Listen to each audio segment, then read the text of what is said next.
In this session, we will discuss various reforms needed in UN Security Council. Reforms in the United Nations Security Council are essential to make the body more representative, legitimate, and effective in addressing contemporary global challenges. UNSC, United Nations Security Council के अंदर कुछ reforms essential हैं so that contemporary global challenge को address करने के लिए इस body को more representative, legitimate and effective बनाया जा सके. The need for reform in UNSC stems from its outdated structure, decision-making inefficiencies, and inequitable regional representation, which no longer reflect contemporary global realities. UNSC के अंदर reform की demand इसलिए की जा रही है क्योंकि इसका स्ट्रक्चर आउटडेटेड हो चुका है, डिसीजन मेकिंग इनएफिशिएंसी शो कर रहे हैं एंड ये इनइक्विटेबल रीजनल रिप्रेजेंटेशन शो कर रहा है. यही वजह है कि कंटेम्प्रेरी ग्लोबल रियलिटीज़ को ये बेटर तरीके से रिफ्लेक्ट नहीं कर पा रहा है. की areas and reasons for UNSC reforms. UNSC reform के लिए क्या रीजन्स गिवन किए जा रहे हैं. Number one, outdated composition. The current composition of 5 permanent members US, Russia, China, France and the UK reflect the geopolitical power balance of 1945 post world war second. Current में जो UNSC के अंदर permanent members हैं US, Russia, China, France and UK, ये 1945 के geopolitical power balance को reflect करते हैं. स्पेशली वर्ल्ड वॉर सेकेंड के बाद जो भी जियोपॉलिटिकल पावर बैलेंस था उसको रिफ्लेक्ट करता है. It does not account for the rise of new global power like India, Brazil, Germany and Japan और increase UN membership from 51 to 193 state. Present के new global power such as India, Brazil, Germany and Japan को ये reflect नहीं करता है. 1945 में UN के अंदर टोटल 51 मेंबर्स इंक्रीज थे. अब 193 मेंबर्स प्रेजेंट में इसको रिप्रेजेंट कर रहे हैं. उसके हिसाब से ये इश्यूज को रिफ्लेक्ट नहीं कर पा रहा है. Number two, veto power misuse. The P5's veto power on any substantive resolution often lead to decision-making paralysis during major crises. Major crises such as conflict in Syria, Ukraine and Gaza. इन crisis को deal करने के लिए जो permanent member हैं ये strong decision making और justice show नहीं कर पा रहे हैं. Undermining the UNSC effectiveness and credibility in maintaining international peace and security. P5 के जो भी डिसीजंस रहे हैं मेजर क्राइसिस को रिजॉल्व करने के लिए या इन्होंने जिस तरह से वीटो पावर का यूज किया है ये यूएनएससी की effectiveness and international peace and security को मेंटेन करने की जो क्रेडिबिलिटी है उसको अंडरमाइन किया है. Number three, lack of equitable representation.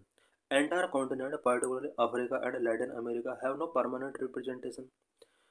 Entire Africa and Latin America का यूएनएससी के अंदर परमानेंट रिप्रेजेंटेशन नहीं है. It's so that the council decision are dominated by the western interest and no do not adequately address the concern of global south. इससे ये show होता है कि यूनाइटेड नेशन सिक्योरिटी काउंसिल्स के जो भी डिसीजंस होते हैं वो वेस्टर्न इंटरेस्ट के बेस पर होते हैं.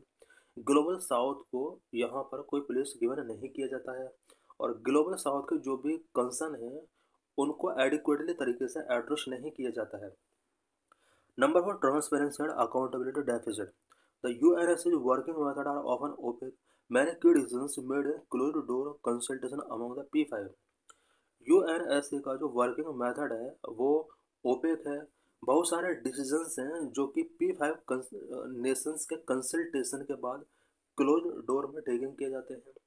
There is a demand for greater transparency and formal accountability mechanism, such as requiring P5 members to explain their use of the veto to General Assembly. UNSC के transparency and formal accountability mechanism से related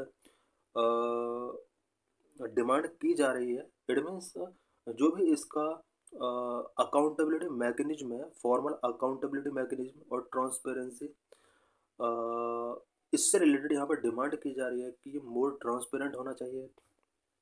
ये भी demand की जा रही है कि P5 member जिस तरह से वीटो पावर का यूज करते हैं उस वीटो पावर के यूज करने के लिए जो रीजन्स हैं वो जनरल असेंबली के अंदर एक्सप्लेन किए जाएं।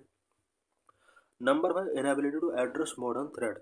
The council is not able to effectively address new transnational challenges that were not envisioned in 1945, such as climate-linked conflicts, cyber warfare, pandemics, and global terrorism. UNSC present में new and transnational challenges such as climate linked conflict, cyber warfare, pandemics and global terrorism से related issues को effectively तरीके से address नहीं कर पा रहा है। Proposed reforms in UNSC. Various proposals for reforms are being discussed within the UN's intergovernmental negotiations framework. Number one, expansion of membership. The G4 nations advocate for expanding the council in both permanent and non-permanent categories to a total of 25 or 26 members. G4 countries India, Brazil, Germany and Japan, इन सभी countries ने UNSC के permanent and non permanent members को increase करने के लिए यहाँ पर एडवोकेट किया है। Number 2, veto reforms. There is a need to limit the use of the veto power, introducing a mechanism for overriding a veto with a supermajority in the General Assembly और initially granting new permanent member state।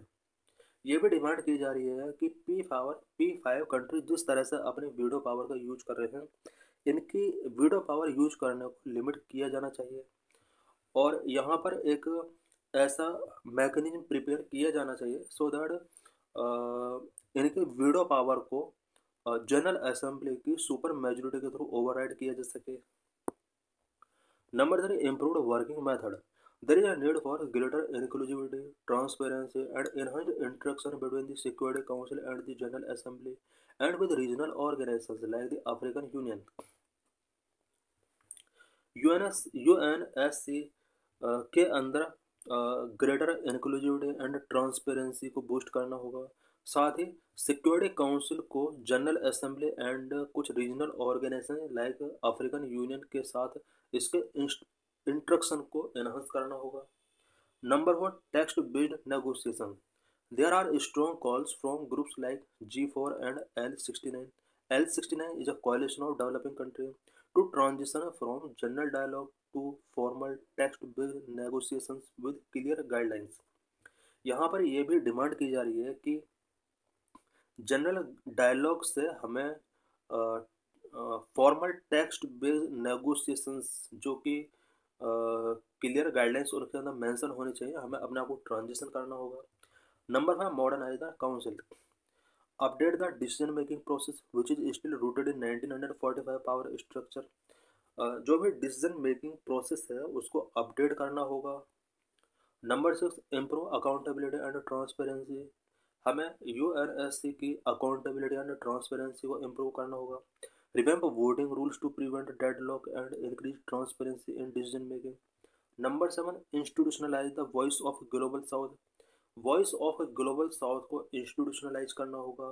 Create permanent form for global south countries to coordinate and negotiate as bloc. Global south countries के साथ coordinate करने के लिए permanent forum हमें create करना होगा। India reform initiative. UNSC को के अंदर कुछ रिफॉर्म इनिशिएट करने के लिए इंडिया के क्या क्या एफर्ट्स रहे हैं। Number 1, expansion of membership. India is a strong advocate for increasing the number of both permanent and non permanent member to make the UNSC more representative. UNSC को more representative बनाने के लिए India ने UNSC के permanent and non permanent member के number को increase करने के लिए स्ट्रॉन्ग एडवोकेट किया है। Number 2, permanent membership for India. India is eminently qualified for a permanent seat due to criteria such as population, economic potential and contribution to the UN. India को UN security का permanent member या permanent seat given की जानी चाहिए because India कई सारे criteria को fulfil कर रहा है। Population, economic potential and contribution to the UN, ये सभी क्राइटेरिया है जिसकी वजह से इंडिया को यूएनएससी का परमानेंट मेंबर या परमानेंट सीट इसको टेकिंग किया जाना चाहिए। Number 3, global based lobbying.